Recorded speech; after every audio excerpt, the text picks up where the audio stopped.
RCN. Le son de la différence.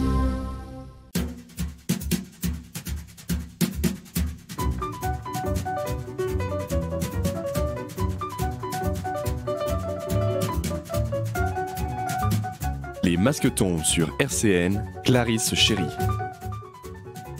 Bonjour et bienvenue dans Les Masques tombent. Nous accueillons tous les jours dans cette émission des sujets culturels et associatifs de Nancy et sa grande région. Vous pouvez nous retrouver sur YouTube et sur le podcast de la radio, www.rcn-radio.org. Aujourd'hui, nous parlons musique et cerveau avec Maëlys, Amy, Florine et Prudence. Les masques tombent sur RCN. Alors, bonjour tout le monde. Bonjour. On est très, très nombreuses autour de cette table. Je crois que c'est une première dans cette émission. On va rentrer dans le vif du sujet pour parler un petit peu de l'association de l'IUT Charlemagne, de ce groupe un peu mystérieux pour nous, les auditeurs, et ici dans ce studio. Expliquez-nous un petit peu, présentez-vous, simplement. Nous sommes plutôt... En fait, c'est notre classe qui organise ça en 4 groupes pour 4 conférences au cours de l'année. C'est un projet pédagogique, donc qui compte dans notre moyenne. Okay, super. Et du coup, notre but, c'est d'organiser une conférence en invitant un auteur qui a publié un livre en lien avec l'actualité ces 12 derniers mois. Voilà. L'auteur. Pour rappeler, on est des étudiants en infocom, option métier du livre. Nous, notre classe, c'est librairie, option librairie. Donc du coup, on est vraiment centré que sur les livres. Voilà. Et l'auteur que vous faites intervenir dans votre conférence c'est Bernard Mercier et il y a d'autres auteurs aussi. Il y a Bernard Le Chevalier et j'ai toujours un peu de mal avec son nom. Fausto Viader. Ouais, c'est ça. Fausto Viader, ok. Et du coup, on a un auteur qui vient, donc Bernard Mercier, pour la conférence. De base, on devait avoir les 3 auteurs, mais il y a eu quelques petits problèmes. Donc, du coup, on a quand même un auteur, donc c'est quand même chouette. Oui, c'est ça. Est-ce que vous avez lu le livre par hasard ? Oui. Et il constitue de quoi il parle ? Parce que c'est intitulé Le cerveau de Ravel. Donc on suppose qu'on va parler du compositeur Ravel. Oui, tout à fait. Et de son cerveau. Et tout à fait aussi. En fait, ça retrace son histoire de même avant, enfin familiale, et depuis qu'il est... Avant sa naissance et tout ça. Les auteurs, ils se sont intéressés parce que Maurice Ravel, en fait, il a eu une maladie neurodégénérative, si je ne me trompe pas. Et en fait, ça l'a empêché d'écrire ses musiques et de s'exprimer dans les dernières années de sa vie. Et donc, c'est resté très longtemps un mystère de qu'est-ce qu'il avait eu comme maladie qui avait pu l'handicaper à ce point-là. Et les 3 auteurs sont médecins en neurologie pour la plupart. Et donc, eux, ça les intéressait. Surtout Bernard Mercier, qui a fait sa thèse de médecine en 91, si je ne me trompe pas, sur justement cette maladie. Et donc, il se replonge dans la vie de Ravel et dans sa famille pour comprendre et apporter un diagnostic sur cette maladie. Nous allons comprendre cet intérêt pour ce bouquin juste après une musique de KW Griff, Be a Girl. 13h, 13h30. Les masques tombent sur RCN. Maëlys, Amy, Florine et Prudence sont autour de cette table pour promouvoir un événement qui se passe demain. On peut préciser un petit peu l'événement ? Oui, donc c'est notre conférence sur musique et cerveau sur le livre Le cerveau de Ravel de Bernard Le Chevalier, Bernard Mercier et Fausto Viader. Et donc du coup, la conférence se tiendra demain soir, donc le jeudi 2 mars, à 18h à l'amphithéâtre Beauté de l'IUT Nancy Charlemagne. et avec entrée libre et parking gratuit. C'est bien de préciser. Ça fait toujours du bien de savoir que tout le monde y a accès. Oui. Et on va un peu présenter votre parcours, parce qu'on ne tombe pas, je pense, par hasard dans cette filière. Ça fait 2 ans, c'est la 2e année où vous êtes à l'IUT. Vous expliquez un petit peu votre formation, comment vous êtes atterri Moi, j'y ai atterri parce que j'ai toujours adoré lire. Très bien. Toujours adoré les livres, vendre les livres à mes amis. Et du coup, j'ai cherché une formation qui pourrait me professionnaliser dans le monde de la librairie. Et je suis tombée sur le BUT, métier du livre. Et Nancy le proposait, donc j'y ai postulé et j'y ai été prise. Donc voilà. Alors moi, j'ai fait une première année de droit après le bac. Et en fait, c'était pendant la période du confinement, etc. Donc c'était une année que j'avais bien aimée, mais qui était très compliquée. Devoir suivre les cours chez soi et trouver un rythme un peu bizarre de ne plus pouvoir aller à la fac. Et c'est à ce moment-là où je me suis un peu remise en question, où je me suis dit qu'est-ce que tu veux vraiment faire plus tard, quoi. Faire un métier qui pourrait, je sais pas, que je pourrais aimer. Et comme j'ai toujours adoré les livres, je me suis dit pourquoi pas concilier la passion avec le métier. Et donc j'ai regardé un peu les formations qui se faisaient là-dessus. Et c'est là où je me suis rendu compte qu'il y avait une formation, donc le BUT Infocom métier du livre, à Nancy. Donc moi, je suis originaire de Nancy aussi. Donc je me suis dit, c'est cool, j'ai quelque chose d'accessible à côté de chez moi. Donc j'ai postulé, j'ai été prise. Donc voilà, c'est tant mieux. Moi, c'était durant l'année du bac. Et je me questionnais beaucoup parce que je savais pas du tout quoi faire. Et j'avoue que vu que pareil, j'aimais bien les livres, le métier de libraire m'intéressait vachement. Donc du coup, je me suis dit que je m'étais un peu renseignée du coup. Et donc j'ai vu aussi cette formation à Nancy et j'ai postulé et j'ai été prise. Et voilà. Moi, j'ai eu durant mon enfance plusieurs métiers à mon actif dans ma tête, mais j'avais vraiment une seule passion, enfin d'autres, mais vraiment une grande passion, la lecture, comme la plupart de mes camarades dans ma classe, ce qui est normal, sinon on ne serait pas dans cette formation. Mais du coup, sur Parcoursup, en m'inscrivant, j'ai recherché des formations pour le métier du livre. Donc du coup, je suis tombée sur le BUT. J'ai postulé, par contre, moi j'ai postulé vraiment sur tous les IUT qui existent pour cette formation. Je voulais vraiment être prise, vraiment. Et j'ai postulé par exemple à Grenoble, Marseille, Le Havre, Nancy. Et finalement, dans les plus proches, c'est Nancy qui m'a acceptée dans les plus proches, vraiment. Donc je suis partie à Nancy, quoi. Au départ, tu n'es pas du tout de Nancy ? Pas du tout, je suis normande. De Caen. Donc ça fait 500 km. Ouais. Votre rapport avec cette formation, comment on s'y trouve, comment on organise une conférence, dans quel état d'esprit on se met, est-ce qu'on panique un petit peu Racontez-nous tout ça. En fait, dès le premier jour de la rentrée, on nous a dit « vous allez organiser une conférence ». Donc, on n'a pas eu le choix. Et puis, on a vu qu'il y avait pas mal d'événements dans les librairies. Donc, ça nous est une bonne première expérience. En plus, on est encadré par les professeurs. Du coup, si on loupe quelque chose, ils sont là pour nous rattraper. C'est quand même très légèrement stressant. Un peu beaucoup même. Un peu beaucoup, oui. Oui. Même à une journée de la conférence, il y a encore des choses à faire et on n'est pas bien du tout, vraiment.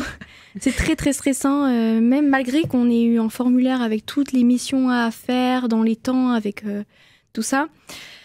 Il y a toujours des soucis, des problèmes, mais en soi, ça nous apporte une bonne expérience. Au moins, ça nous montre la vraie vie.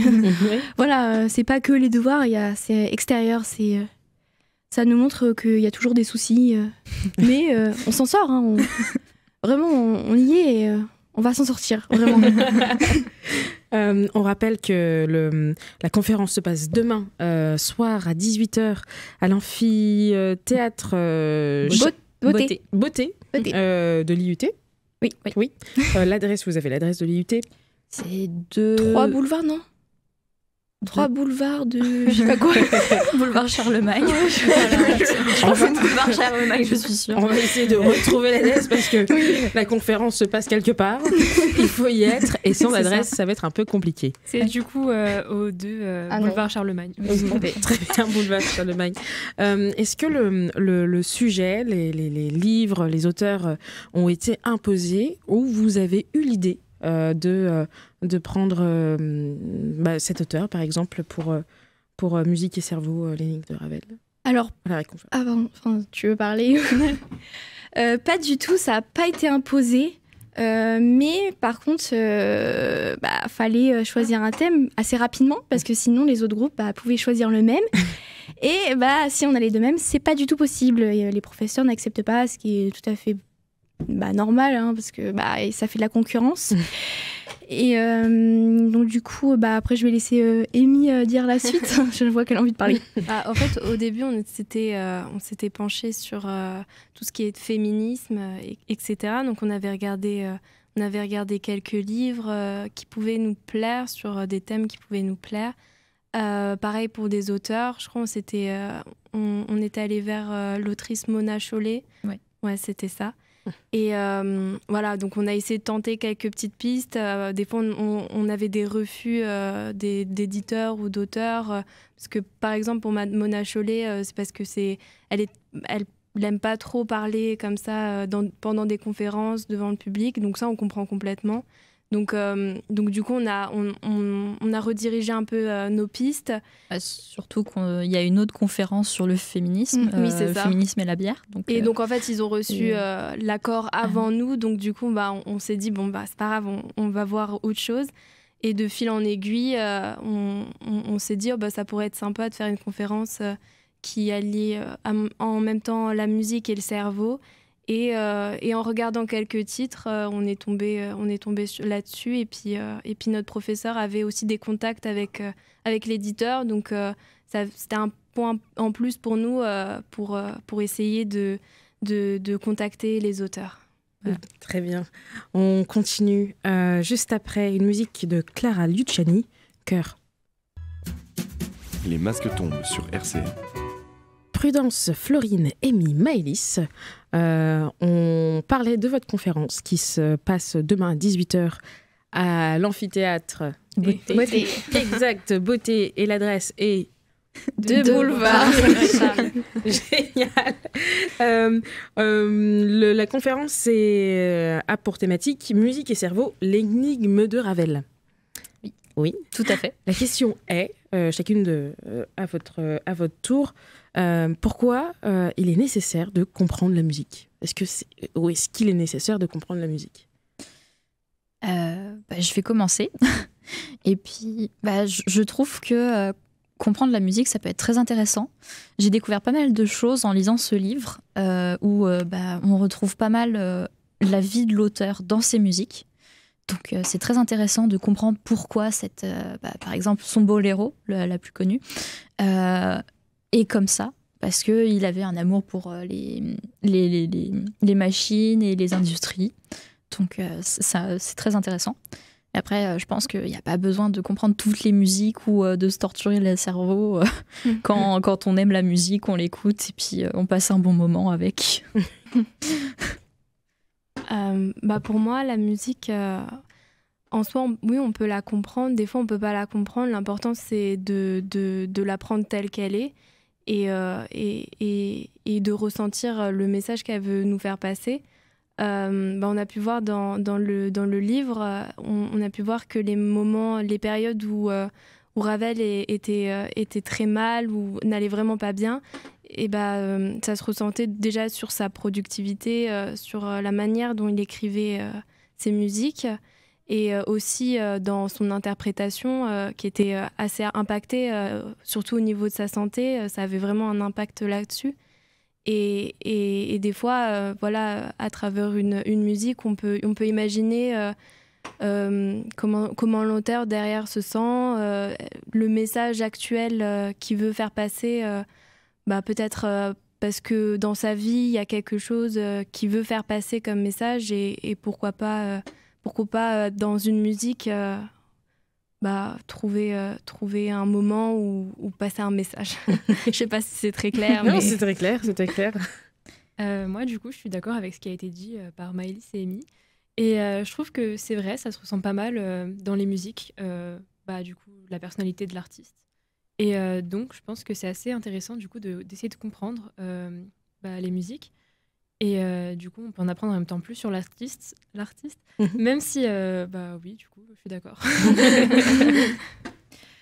Du coup, pour moi, la compréhension de la musique se fait naturellement. Parce que comme l'a dit Amy, ça se fait par passer par des messages, des émotions et tout ça. Et tout naturellement, les gens ils vont écouter une musique et selon la voix de la personne, faire ressentir, on comprend immédiatement, on se met à la place, tout ça.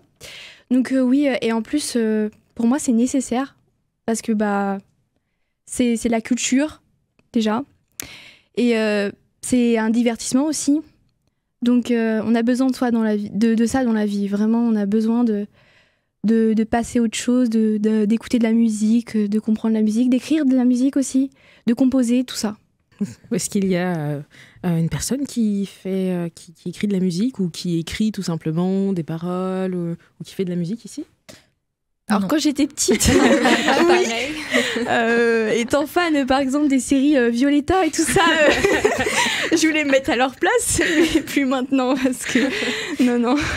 Ça chantait un petit peu, faisant des spectacles devant des repas de famille. Bien sûr, ouais. Bien sûr. Toujours, même encore maintenant. Vous arrivez à vous mettre dans un certain état d'esprit en écoutant de la musique. Est-ce que les paroles sont nécessaires ? Parce que là, pour le bouquin de Le cerveau de Ravel, il n'y a pas de paroles. Donc, est-ce que ça importe d'avoir des paroles ou juste la musique, c'est nécessaire de se mettre bien ? Moi, ce que j'écoute d'abord, c'est vraiment la musique et pas le chant. Et il y a certains chants que, en anglais que j'ai voulu traduire et je me suis rendu compte que c'est pas vraiment la peine de comprendre ce que les chanteurs disaient parce que ça n'avait parfois pas du tout de rapport avec la musique. Et donc quand on écoute une musique qui est très joyeuse et qu'on se rend compte que le chant c'est pas du tout ça peut embrouiller un peu au niveau des ressentis. Après chacun fait comme il veut, donc il y en a ils veulent comprendre tout ce qui est dit, ils ont besoin de paroles, mais Moi, ce qui m'interpelle le plus, c'est vraiment la musique et l'instrumental. Moi aussi, je rejoins un peu Maëlys là-dessus.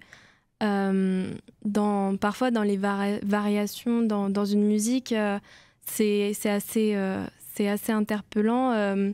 Et des fois, oui, c'est pas du tout raccord avec les paroles.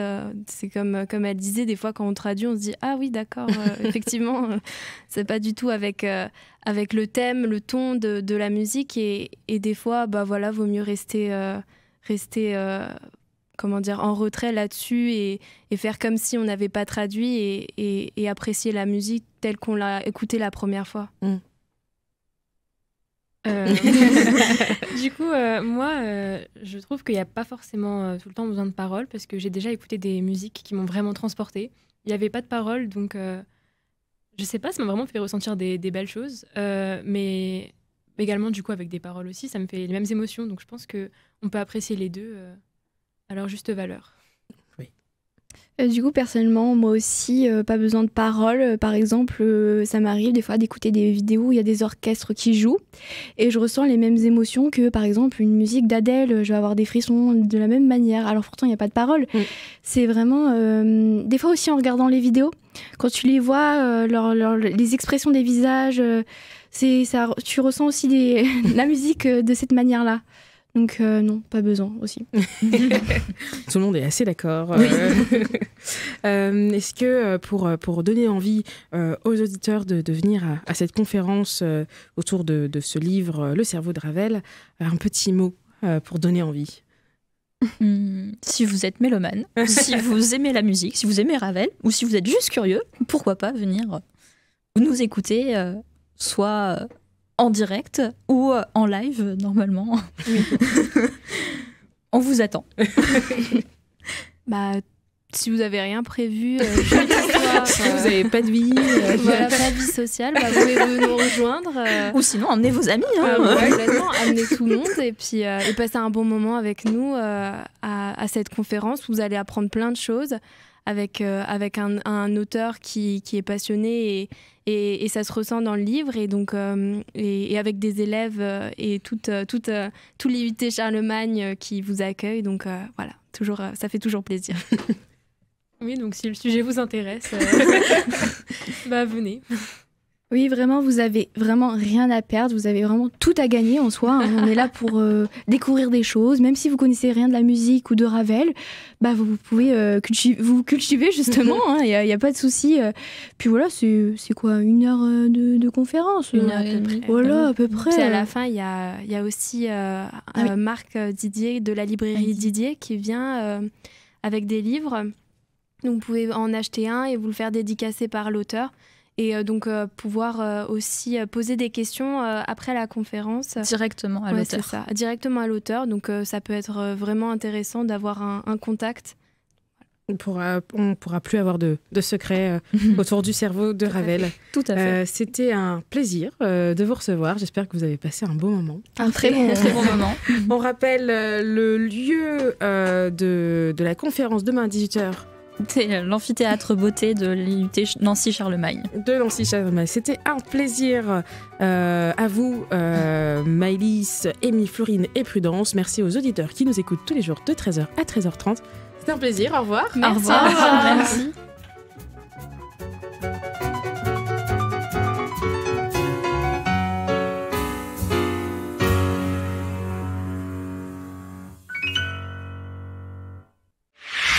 RCN, www.rcn-radio.org